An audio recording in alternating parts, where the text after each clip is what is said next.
بسم اللہ الرحمن الرحیم۔ السلام علیکم ورحمۃ اللہ وبرکاتہ۔ سامعین، آج ہم شیئر کریں گے آپ کے ساتھ ایک ایسی لڑکی کا واقعہ جو حافظ قرآن تھی اور لوگوں کے کپڑے سیا کرتی تھی، اور مرنے کے بعد اس پر عذاب کیوں آیا، یا پھر حافظ قرآن لڑکی پر آخر کس وجہ سے عذاب آ گیا۔ شیئر کرنا چاہتی ہوں آپ کے ساتھ۔ نفیسہ نام کی لڑکی ایک دور دراز کے گاؤں میں اپنی ماں کے ساتھ اکیلی رہا کرتی تھی۔ اس کے باپ کا انتقال ہو چکا تھا اور اس کی ماں لوگوں کے گھروں میں کام کر کے اپنا اور اپنی بیٹی نفیسہ کا پیٹ پالا کرتی تھی۔ اس نے اپنی بیٹی کو قرآن پاک کی تعلیم دلائی، اسکول کی تعلیم دلائی، یہاں تک کہ وہ حافظ قرآن بن گئی، اسکول کی تعلیم حاصل کر لی، اور پھر اس کی ماں نے اسے مشین چلانا، لوگوں کے کپڑے سینا سکھلا دیا، یوں کہ وہ لوگوں کے کپڑے سلائی کرنے لگی۔ اس کی سلائی میں مہارت دیکھ کر دور دور سے اس کے پاس کپڑے سلنے کے لیے آنے لگے۔ اس کے پاس عورتیں آتی اور نئے نئے فرمائش کر کے اس سے اپنے کپڑے سلوایا کرتی تھیں۔ ایک دن وہ بیٹھی کپڑے سلائی کر رہی تھی کہ اس کے پاس دو عورتیں آئیں جو دیکھنے میں کافی ماڈرن لگ رہی تھیں۔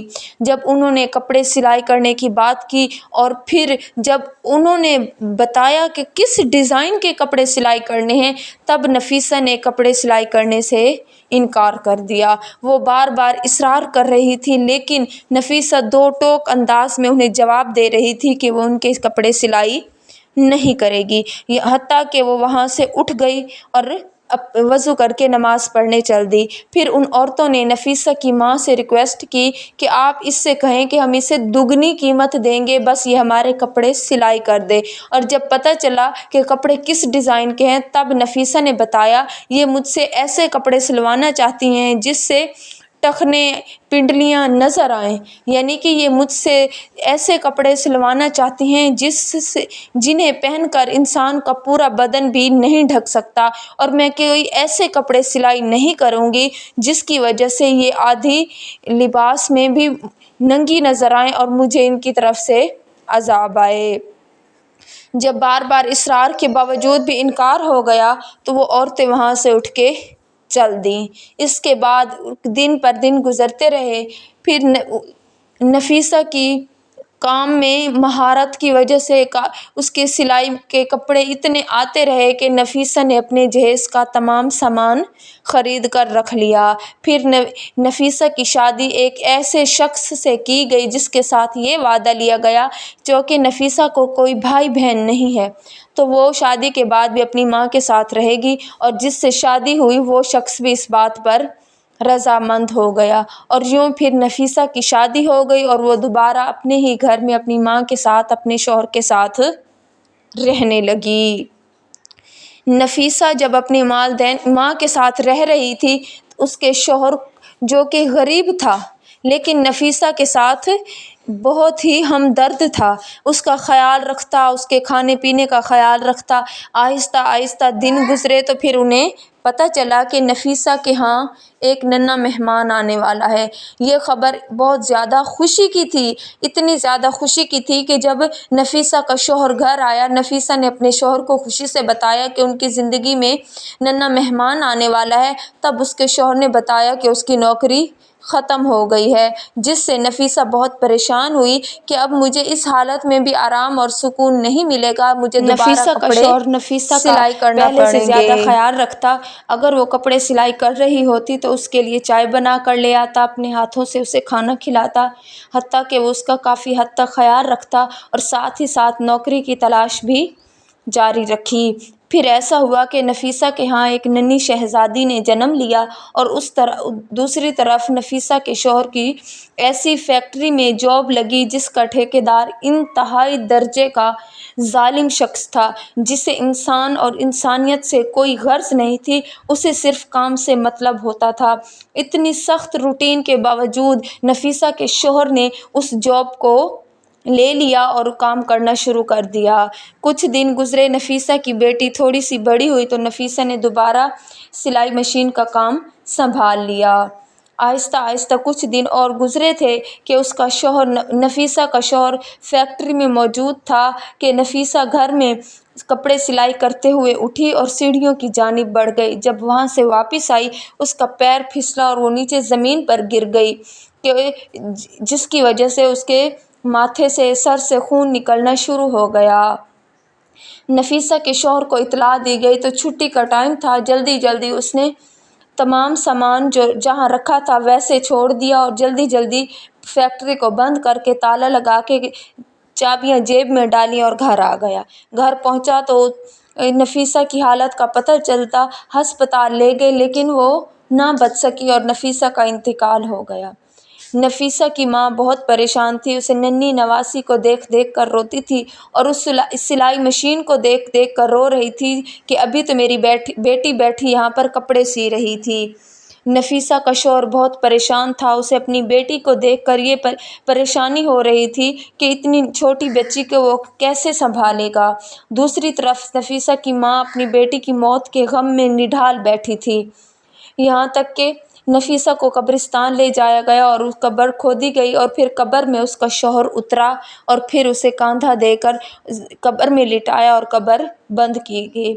جیسے ہی نفیسہ کا شوہر قبر میں اترا، اوپر نیچے ہونے کی وجہ سے اس کی جیب سے وہ چابیاں نکل کر قبر میں گر گئی جو فیکٹری کی وہ اپنے ساتھ جیب میں لے کر آیا تھا۔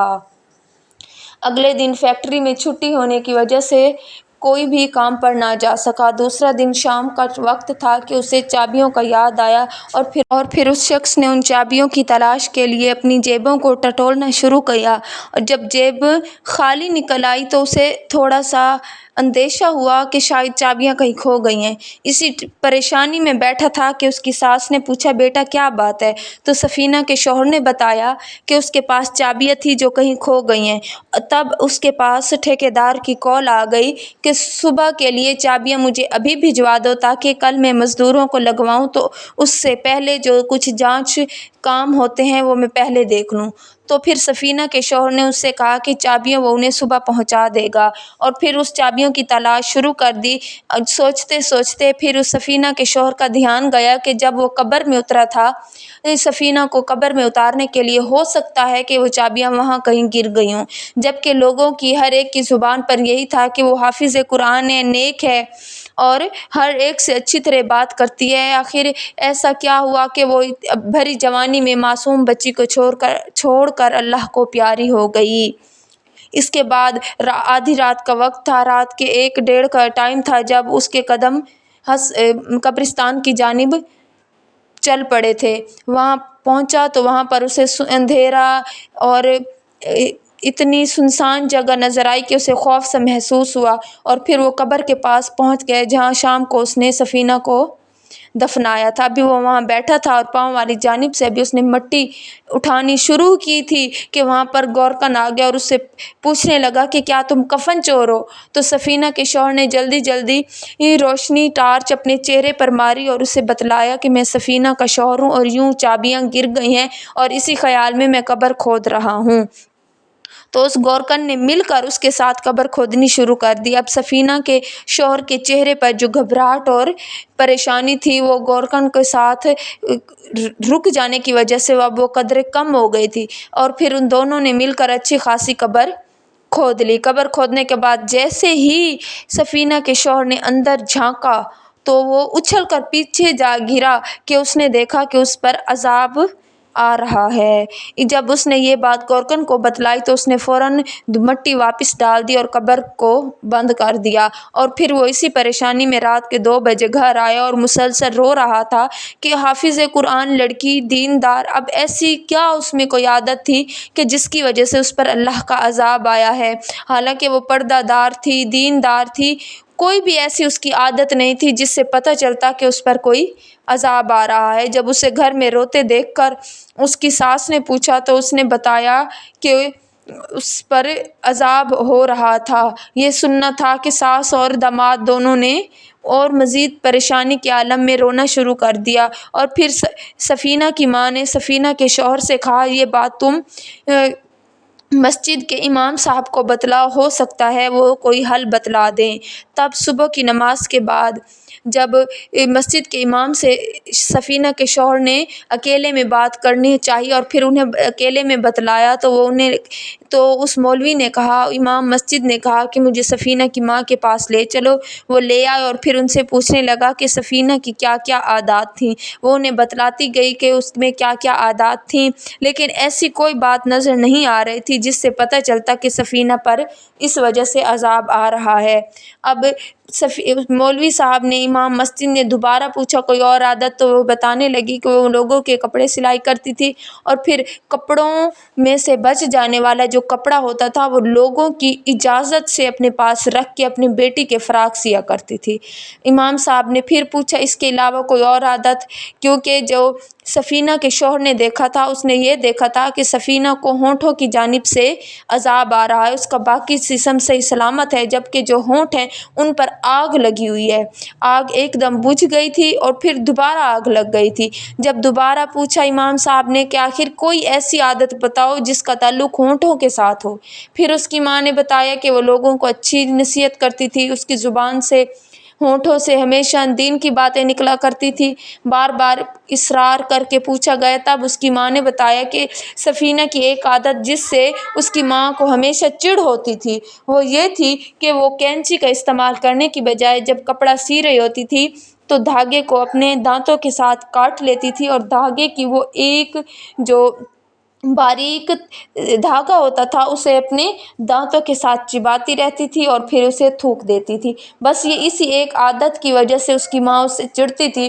تو مولوی صاحب نے بتایا کہ وہ ایک دھاگے کی جو تہ ہے اسی کی وجہ سے اس سفینہ پر عذاب آیا ہے، کیونکہ وہ دھاگا جو ہے وہ لوگوں کی امانت ہے اور وہ لوگوں کی اس امانت کو اپنے ہونٹوں کے ساتھ تھوک دیا کرتی تھی، تو اس وجہ سے اس پر عذاب آیا ہے۔ تو اس بات کو وہ تمام درزی اور درزن ذہن میں رکھیں کہ جو کوئی بھی کسی کی اگر چھوٹے سے دھاگے یا پھر کپڑا ہے، کچھ بھی ہے اگر وہ اسے اپنے پاس رکھ لیتے ہیں تو اس کی امانت میں خیانت کرتے ہیں، اور اسی امانت میں خیانت کی وجہ سے اللہ تبارک و تعالیٰ نے ایک حافظ قرآن لڑکی پر عذاب نازل فرمایا۔ تو ہمیں اس چیز سے بچنا چاہیے۔